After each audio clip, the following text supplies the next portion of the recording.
probably heard about the national controversy that erupted 8 days ago after CBS pulled the 60-minute segment that investigated El Salvador's notorious CECOT prison, where the Trump administration has been deporting Venezuelan migrants.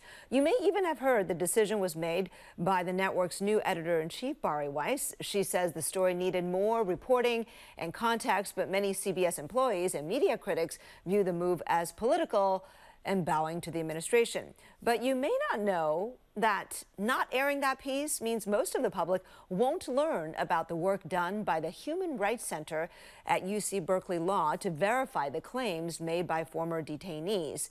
But you will, because joining us now is Alexa Koenig, co-faculty director of the Berkeley Human Rights Center, who was interviewed in that 60 Minutes piece that you can probably still see circulating on social media, but not on CBS. Alexa, thank you so much for joining us today. Thank you for having me. So what is the mission and history, we'll start here, of the Human Rights Center? So the Human Rights Center at UC Berkeley has been on the Cal campus for approximately 30 years. We started as a center designed to bring people together from across disciplines, whether you're in journalism, law, political science, etc., to work on human rights issues of common concern.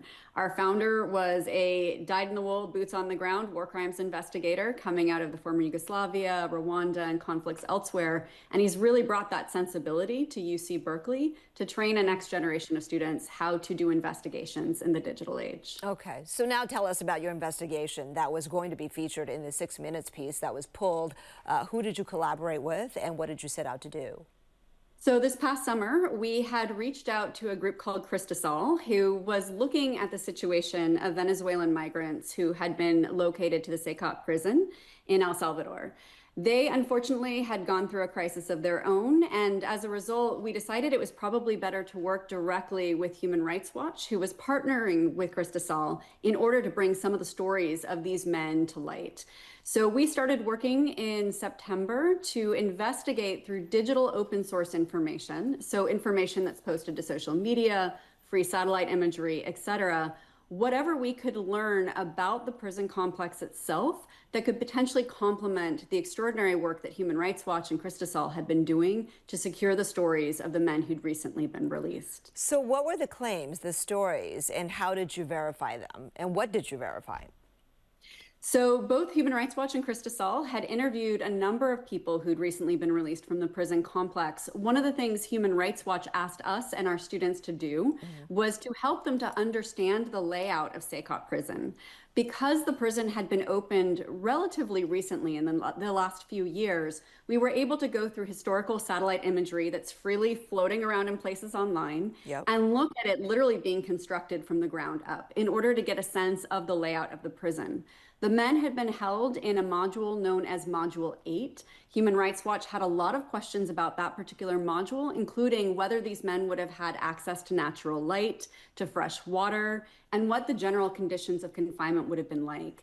We were able to find a number of videos that had been posted to YouTube, largely shot by different influencers who'd either been invited into the prison when it was first opened or who had been allowed access. And we're able to pull together from that a mapping of CECOT prison. Human Rights Watch, importantly, used the information that we pulled together to corroborate and basically verify the stories the men had told them. What I think is particularly important is that we did not have access to the stories of those individuals.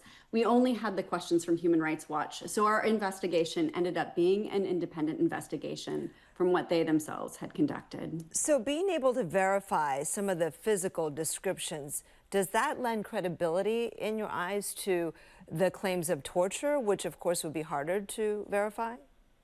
Yes, I think what it does for a group like Human Rights Watch or Cristasol is give them a basis by which to assess the reliability of what the men had been telling them about what the conditions in the prison were like. And because we were able to corroborate a number of different points of their experience, they were able to basically pull together a sense that what these men had been telling them was likely the truth, at least with regards to the points that we were able to independently assess. Okay. In a widely reported email to the staff, CBS editor-in-chief apparently commented on your students' analysis of CECOT. What is your understanding of what she said about your work, and what is your response?